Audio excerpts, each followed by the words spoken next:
국민의힘 다음 달 11일에 전당대회를 열어서 새로운 당대표를 뽑기로 했습니다. 최고위원도 같이 뽑게 되겠죠. 홍준표 의원의 복당 문제, 윤석열 전 검찰총장을 비롯한 다른 야당 후보들의 합류 문제, 국민의당과의 합당 문제 다 새 국민의힘 지도부가 결정을 해야 합니다. 이런저런 정치인들이 내가 대표 적임자다 출사표를 던지고 있는데 일단 언론에서 화제가 되고 있는 두 사람이 있습니다.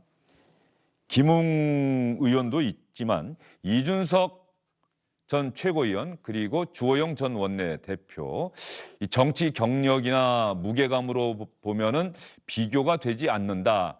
한 사람은 오선 의원이고 한 사람은 아직 국회의원을 해본 적이 없는데 그런데 두 사람 사이의 신경전이 상당히 치열한 것 같습니다.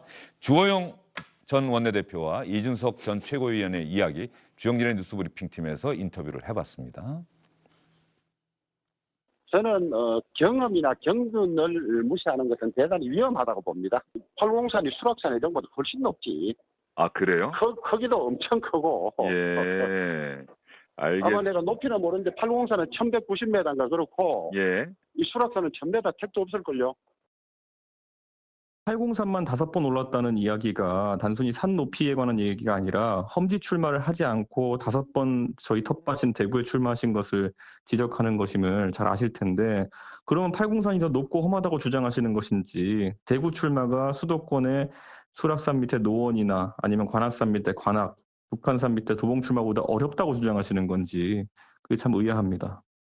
왜 당대표가 돼야 하느냐, 당대표로서 자격이 있느냐 이 질문도 저희가 던져봤습니다. 그 부분에 대한 두 사람의 이야기까지 들어보시죠.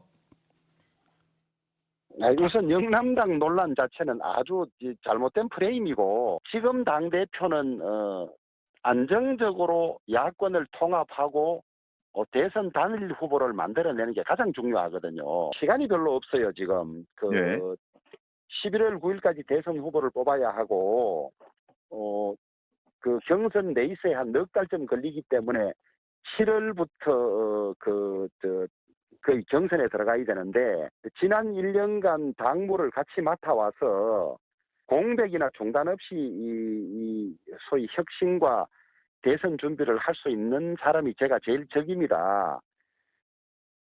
이번 서울시장 선거와 부산시장 선거에서의 승리는 저희가 타성에서 벗어나가지고 새로운 시도들을 많이 해서 일궈낸 승리다라고 보편적으로 인식하고 있습니다. 그렇기 때문에 뭐 안정감 이런 가치보다 결국 선거를 이기기 위해서 중요한 가치는 새로움, 참신한 이런 가치가 아닐까 생각합니다. 홍준표 의원에게 기자들이 많이 물어봤습니다. 김웅 의원에 대해서 왜 그런 이야기를 하셨어요?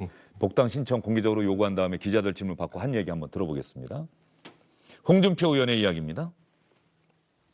더 이상 상대 안 하겠습니다. 식사도 두 분 하면서 좋은 이야기 서로 많이 했어요. 내가 요청한 적도 있고 지가 요청한 적도 있고. 근데 갑자기 돌변해서 그래 하니까 내가 좀 어리둥절하죠.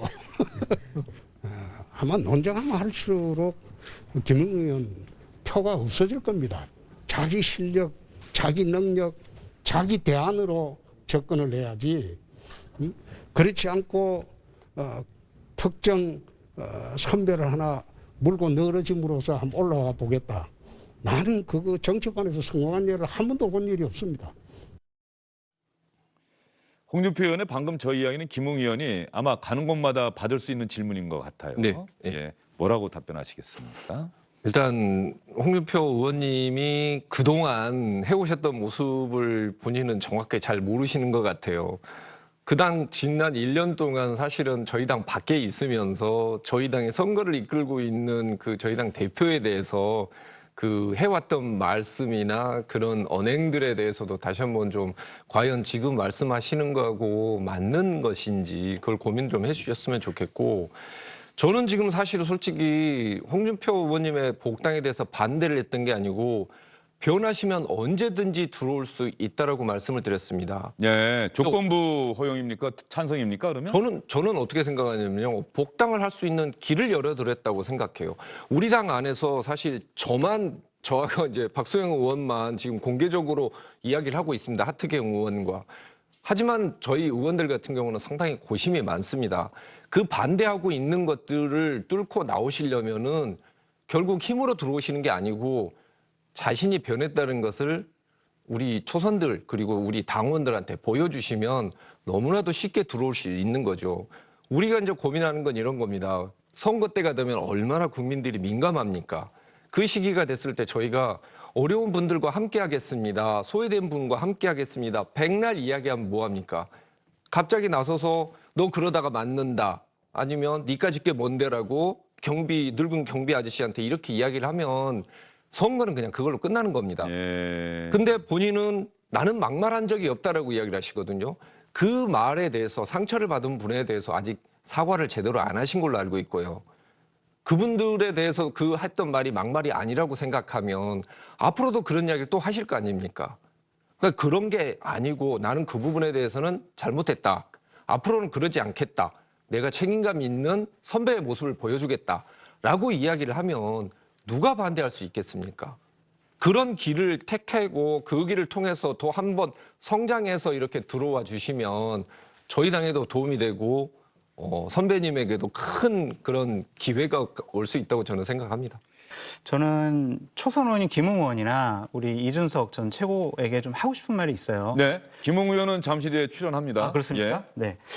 누구를 비판을 하고 또한 누구에게 반대하는 그러한 내용을 갖고 정치를 하는 것은요, 옳지 못하고 오래 못 가는 것 같아요. 상대방이 무슨 말을 했다고 해서 거기에 대한 말꼬리를 잡고 대응하는 말을 하고 언론의 주목을 받겠지만 그걸 바라보는 당원이나 국민들은 그렇게 좋지 않게 생각을 합니다. 내가 되면은 우리 당은 어떻게 바뀔 거야? 정말 어떻게 쇄신시킬 거야? 정권 재창출 어떻게 할 거야? 이런 것으로 승부를 봐야 한다. 그래서 이준석 전 최고는 주호영 전 원내대표에게, 김웅 의원은 우리 홍준표 전 대표에 향한 그런 공격은 안 했으면 좋겠다. 그냥 저분들이 나오는 것 자체가 국민의힘은요, 상당히 건강한 당이라는 것을 보여주는 단적인 증거예요. 그런 분들에게 기대하는 당원과 국민들의 여망과 열망, 그런 것들을 이번 기회에 잘 설명하고 그것을 통해서 한 단계 더 높아지는 그러한 정치인이 됐으면 좋겠다라는 생각이 듭니다.